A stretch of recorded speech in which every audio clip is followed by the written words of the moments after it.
What's going on, YouTube?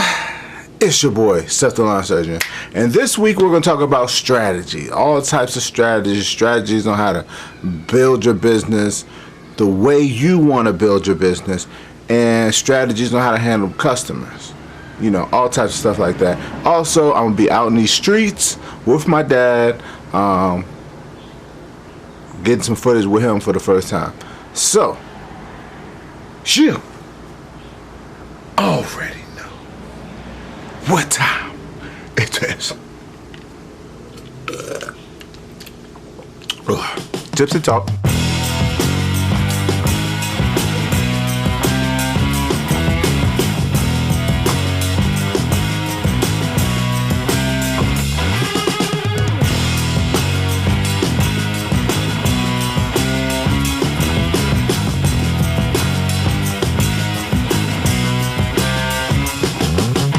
Alright, people, yeah, so I'm out here smoking some drumsticks. I gotta flip them over in a second. I want to talk a little bit right quick.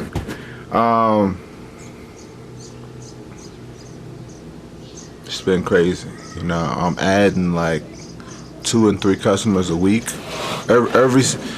And this is with no advertisement, you know. I guess that's what I should talk about first, because a lot of people ask me about advertisement. Do you hand out flyers and stuff like that? And the answer is no.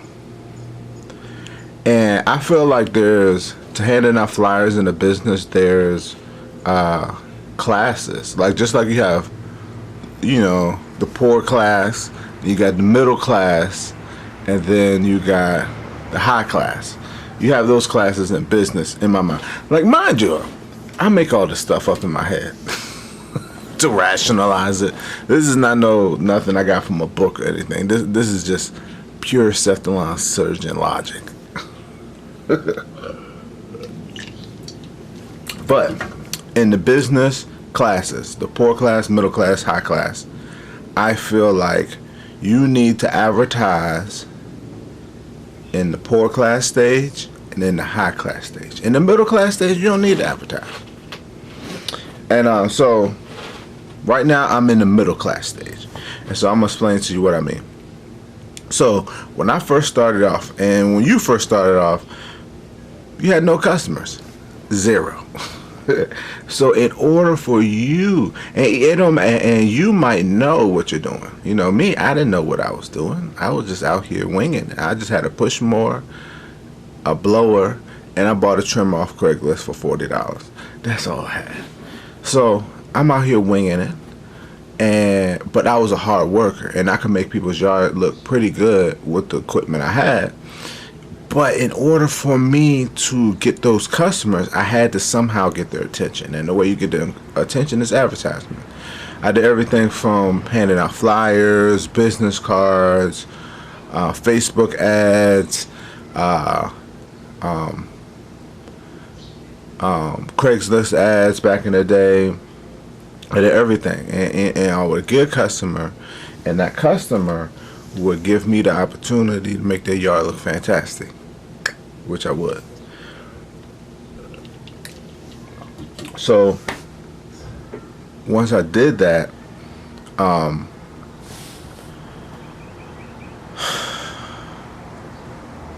it allowed me to start showing other people about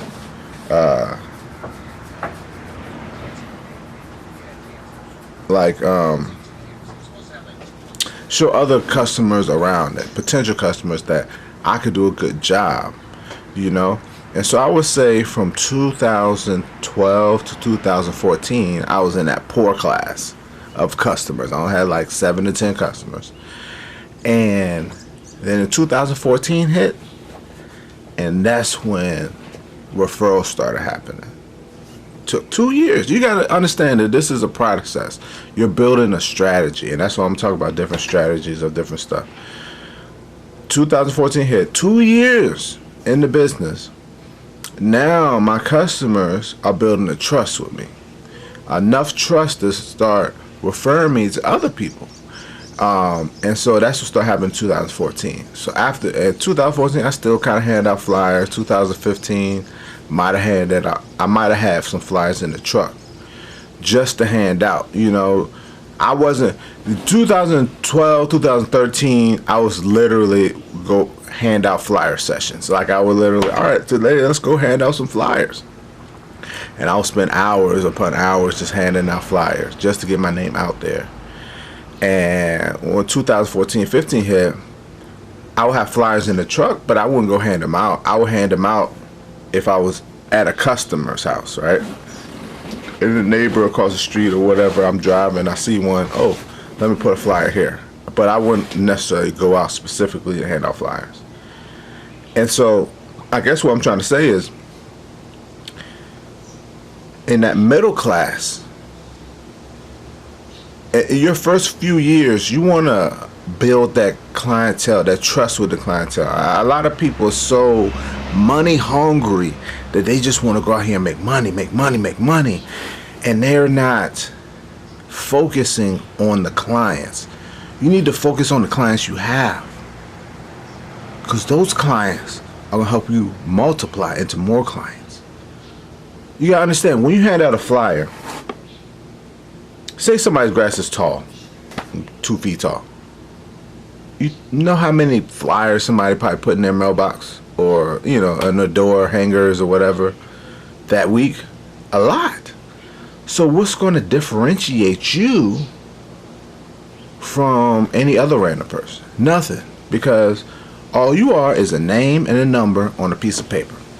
So they might call the first one they see, or they might call all of them, and the person that sounds the best they might pick, which might not be you, right? But when you are referred, now that customer got 2 feet tall grass, and they talk to their coworker, or they talk to their cousin, they talk to their friend, oh yeah, I got this guy that cuts my grass, he does an awesome job, I don't gotta worry about tracking them down, blah blah blah blah. You already got a leg up. That's why I always say I love getting, I got to the point where I would rather get a referral than an ad, because an ad is almost like I'm begging somebody to come do business with me. Hey, I'm a lawn care company, come and let me do business. Now I'm begging you, so when I come to you, in my mind, I feel like they got the leg up, because they're like, hey, you came to me, now show me your bells and whistles. But when you get referred, now it's the other way around. Now the ball's in my court, because somebody gave me a good word, and now I just have to show and prove. And so it's easier for me to get in good with a new customer that's referred versus advertisement. So that's why I say, when you're in the poor stage, you're the beginnings, you have to put out flyers, because you have to get those base customers. And once you get those base customers, you build a trust with them. Now you get into the middle class, and you just keep building that trust with those customers, and they'll start referring you. And like I said, I haven't got to the high class. High class is basically once you get multiple setups and you got your all systems ready, and you're ready to grow. You know, maybe not from just your city, but maybe to your state, multiple cities. Now it's time for you to advertise even more. And so that's, like I said, high class. I'm not there yet. But enough talking. Let's go out into these streets. Me and my dad was out cutting. It's a tall one. Let's check it out.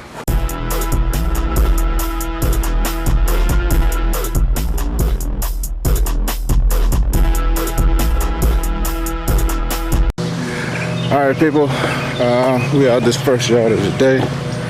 I'm already knocked out the front yard. And my dad is with me, he cutting the backyard. Hope we still got some tall grass back here. So y'all can see how tall this is. One, the gate is so small. See, it's a struggle trying to get my 36-inch here. And yeah, that's how tall the grass is. or was. Y'all can see, let me break a piece of this. Yeah. Y'all can compare that all the way down there.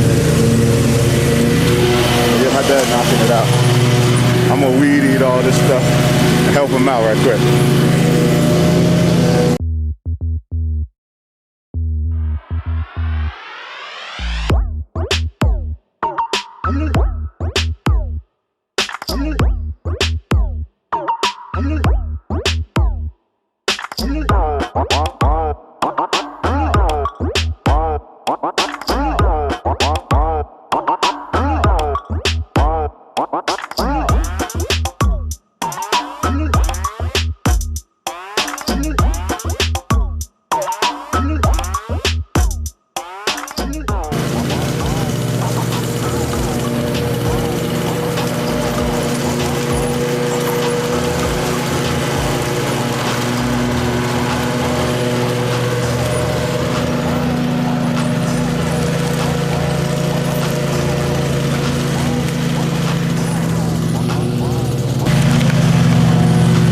So I'm gonna show y'all what I gotta do to get this thing through this back gate.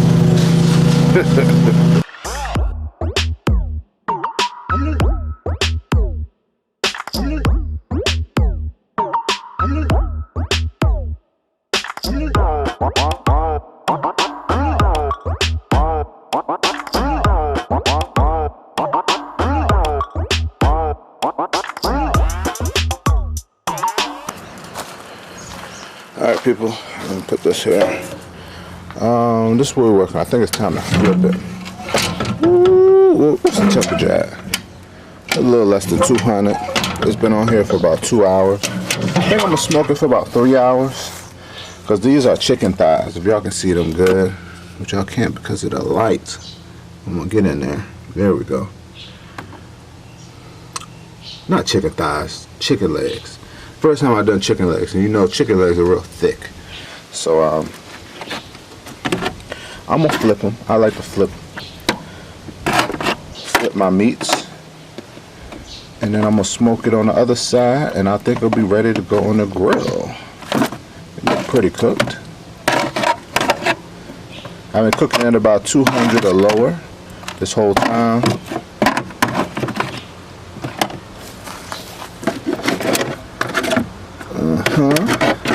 So y'all new to the channel, y'all know every once in a while I like to grill. Somebody was asking me about some grilling footage the other day, so I thought I'd give it to y'all.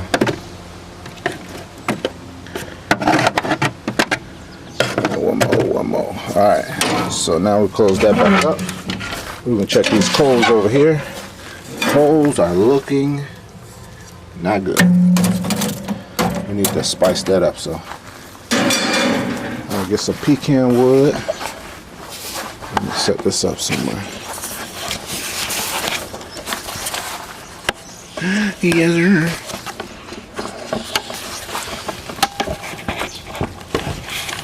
Oh, that's good. That's good. A good old pecan wood. Lump charcoal.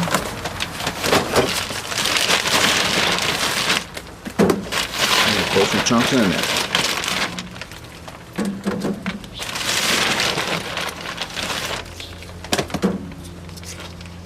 That'll be good for now.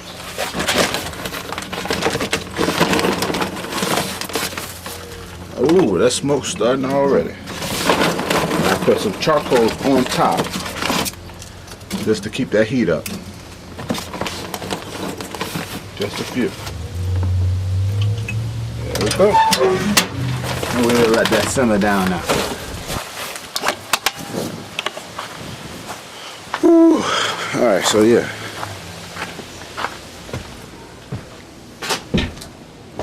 Let's talk about some more systems. I made some notes, so let me put out my phone. Like I said, I'm trying to be professional here, people. Trying to be professional here, people. So I got some notes. I saw a couple things this week about different systems. So, alright, I want to talk about The thing about your business that I always tell people is what I just said. It's your business. It's not Tom's business. It's not John's business.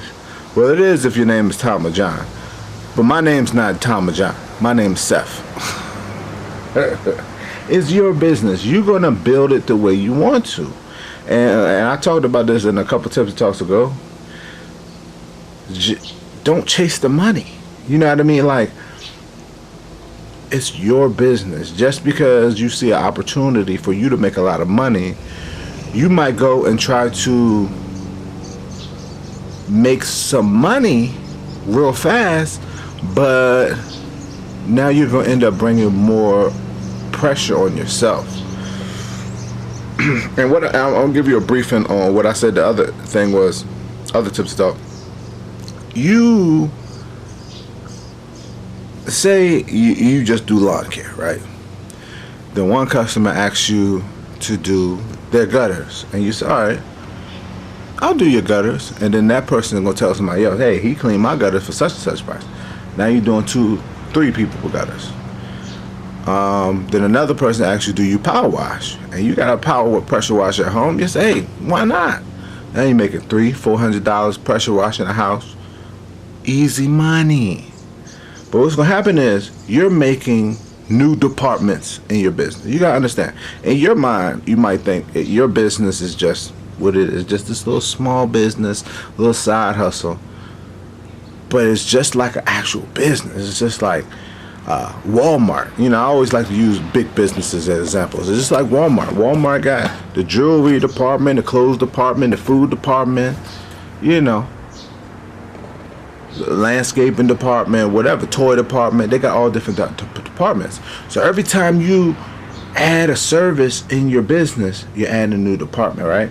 And as you grow, all those departments have to grow. So now you think about it.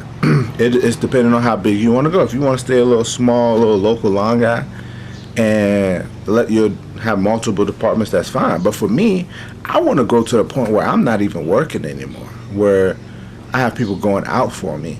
So the more moving parts I make, the harder it is. So I was riding with my dad, right? And we was talking. And I had got went to do a quote for a person. And like right now, and see, I've gotten to the point, I've told this many times, Keith Kalfas made a quote that I live by today, bro. He said, it wasn't really a quote, it's a statement, but he said basically when you first start off, you're going to be scrambling, trying to get any yard you can get and blah, blah, blah. And you're going to take on jobs that you might not normally want to take on, but you need the money because you're new. You're just starting off. And eventually you're going to get to a point where you're going to be turning down jobs. You're going to either be turning down jobs or you're going to be charging some outrageous price because you don't really have time to do it or want to do it. And I'm starting to get to that point. When he said it, I've said it many times in my Tipsy Talks, my videos. When he said it, I like, that's cool. But like, I literally have gotten to that point. And this example, I went to do a quote. And somebody called me, and it was like somebody referred me, mind you. Like I said, I only go by referrals now. I don't do no advertisement. So they already know I do good work. So they referred me, and they said, hey, you know, we got something for you. And I said, well, what do you got for me? They said, oh, we got some branches in the backyard, a cleanup, blah, blah, blah, blah. Right now in the season, I tell people, I don't do cleanups now. I do mowing and lawn care stuff. I do my cleanups in the winter. So if anybody calls me right now, that's what I tell them. So I told them that. I said, hey, I don't really do cleanups right now, but I'll come out and I'll take a look. Just because it was a referral, I'm being respectful. So I come out. They literally got trees in their backyard, which, hypothetically, I could have made some decent money doing it. But I don't want to do it. I don't have the time to do it. I finally got back on schedule, or my regular schedule. I don't need time to do that. And so I was telling my dad this, that I turned him down. I told him I could refer him to a tree guy or whatever. And my dad was like, well, you could have subcontracted them, you know, and, you know, I know people that subcontract them and they make money doing this and this and that. And I was like, true. But if I subcontract them, that's still under Cephalon Surgeon's umbrella. So they're going to refer me to somebody else that needs tree work done during the summer, which I don't want to do. And I don't, you know what I'm saying? I don't want to be known for doing tree work. I don't want to do tree work. The only reason, I'm going to tell y'all, the only reason I do any tree work and even leaf cleanups is strictly because my customers, I want my customers' yards to look good. You know what I mean? Say that it's a customer, a regular customer got some nice grass, the leaves fall on it. I want the leaves staying on it all winter time, so I go and clean up their leaves. But I'm not actively out here looking for leaf cleanups. If y'all get what I'm saying. I want to get to the point where I don't even do leaf cleanups. But like I said, like if it's somebody's grass that's treated nice, excuse me, I don't want it to die over the winter time. So I gotta clean it up to some degree. Another thing I want to talk about is, like, I was looking at Naylor's video, Lawn Care Rookie, LCR Media. Check him out. He's been doing like showing all his whole route. He's big on route density. He doesn't go 20 minutes from his house probably. And like I call him, our house is about 25 minutes from his house. Hey, or even 20 minutes, and he's like, no, that's too far. But he was talking about route density, and he was talking about he's in a new neighborhood, and this new neighborhood is a little bit further out than he normally would like to go. But even though it's further out, it has a lot of trees in this neighborhood. So he's planning on in the future, like he's like, hey, planning on like in the wintertime, this yard is gonna have more leaves, more opportunities for me to do cleanups, and he got a nice little cleanup setup. Me, I'm thinking the opposite.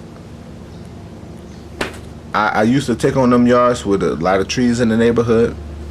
I want the least amount of trees as possible because I don't want to do cleanups. You know, so I'm ducking and dodging those yards because I'm trying to build my system. If y'all kind of understand what I'm saying. What's the other thing I had? I had one more thing, and then I want to talk about like my payment system. All right. This is gonna sound selfish, but I keep saying, keyword, it's my business. I do everything to benefit me. A lot of people will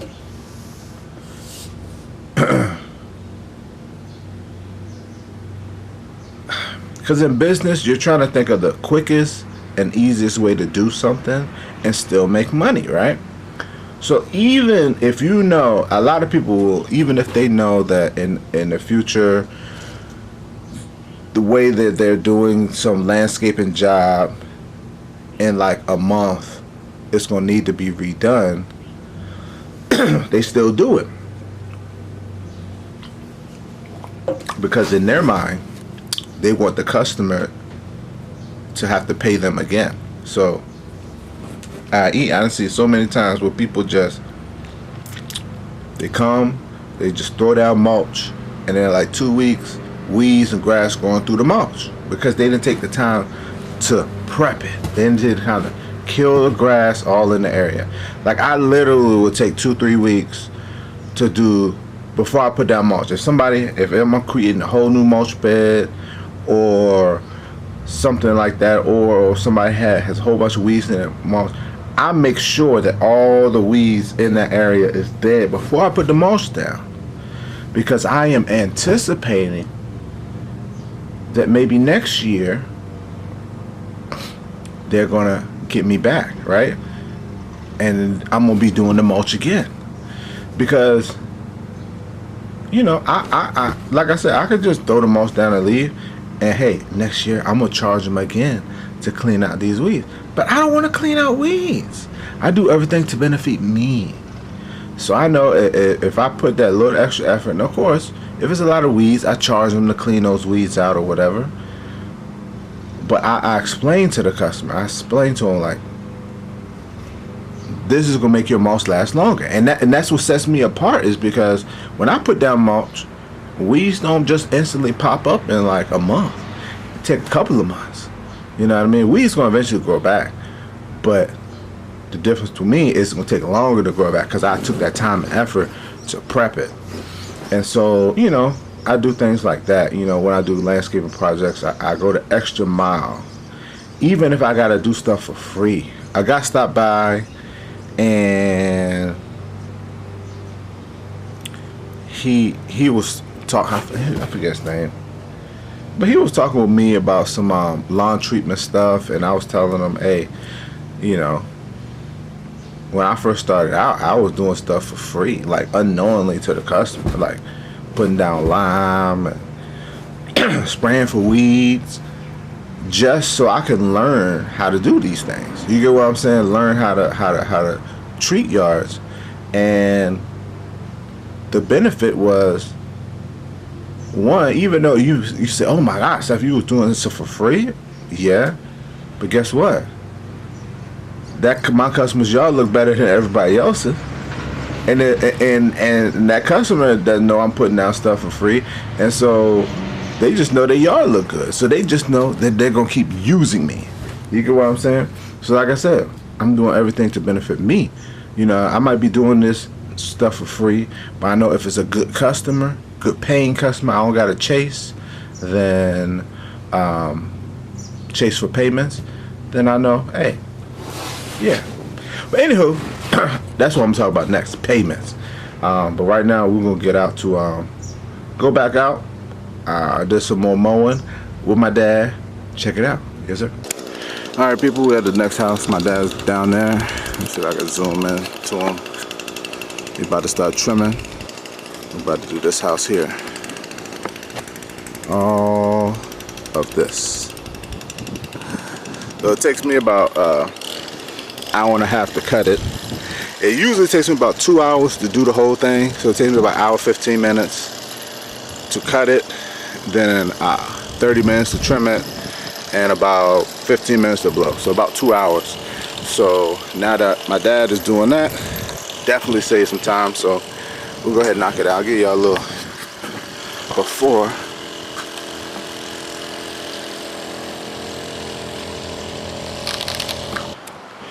Alright, so we got it done. Hope y'all can see the stripes. I plan on putting a striping kit on the Gravely, so these will be even deeper. Plus, I cut it low in the process of getting rid of some weeds, so once the weeds die, then I can start cutting it a little higher. Alright, people, let's talk about the most important part of your business. Payments. How you get paid. Yeah, you can do nice work, you can do all this and that, but if you're not getting paid for what you're doing, it don't matter. And y'all know what I use. I use Jobber. Jobber, I don't even have to think about it. Right now, it's the end of the month. I am about to send out all my invoices. I'm about to send out so many invoices. I'm just thinking about all the invoices I'm about to send out. But Jobber, you know, as I said this many times, like, I ask people how they want to receive their invoices. Do they want to receive it per service, like after I cut the grass, send it, or do you want to receive it monthly? Jobber keeps track of all that. At the end of the month, I send them out their invoice, and I don't gotta think about it. It tracks. I can set the amount of days that I want it to be paid by, and Jobber will track that. And when it goes past due, best believe I'm adding a late fee. So yeah, but in building my system, what I was saying, I had to start weeding out the late payers, I should say. I'm gonna tell y'all a particular customer, the one that killed my Timemaster. Y'all remember I used to have a Timemaster. I love that thing. I still miss it. Thinking about getting a new one. But and I got my Timemaster 2014, and in 2016 I got my Walk Behind. So once I got my Walk Behind, my Timemaster sat in my shed for like almost a year. Yeah, I got the Walk Behind in like June, and then the Timemaster sat in my shed until the next season. And so at the beginning of next season, in the wintertime, like June, January, February, I went and dropped the Timemaster off at the dealer. Told them, hey, tune it up. They put on a new head gasket, new belts, and all that, and you got it right. So that summer, I guess it's 2017.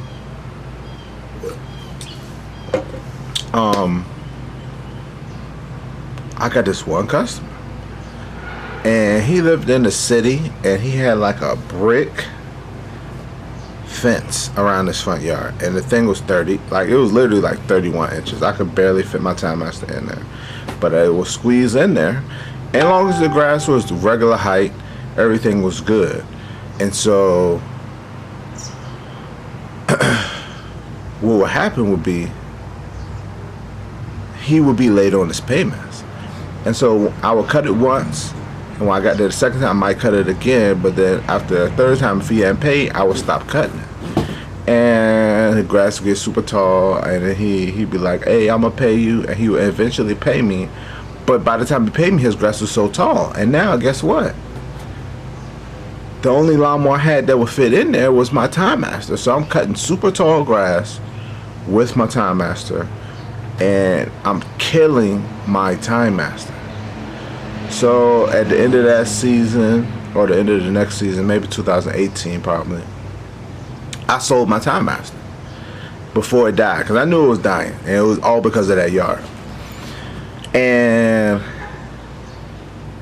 I text the customer, and I was like, hey, the lawnmower that I had, the only lawnmower I had that would fit in your yard, I just sold, so can't cut your yard anymore.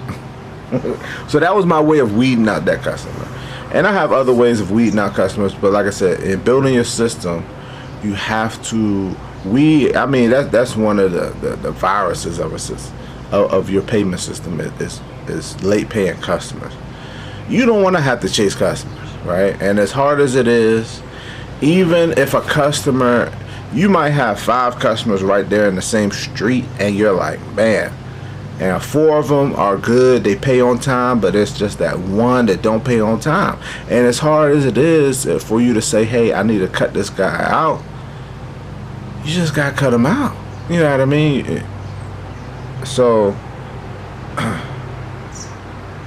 I guess that's what I'm saying. Like, just it's hard to make those calls or texts, but you just got, sometimes you gotta cut them out. And I'm blessed right now that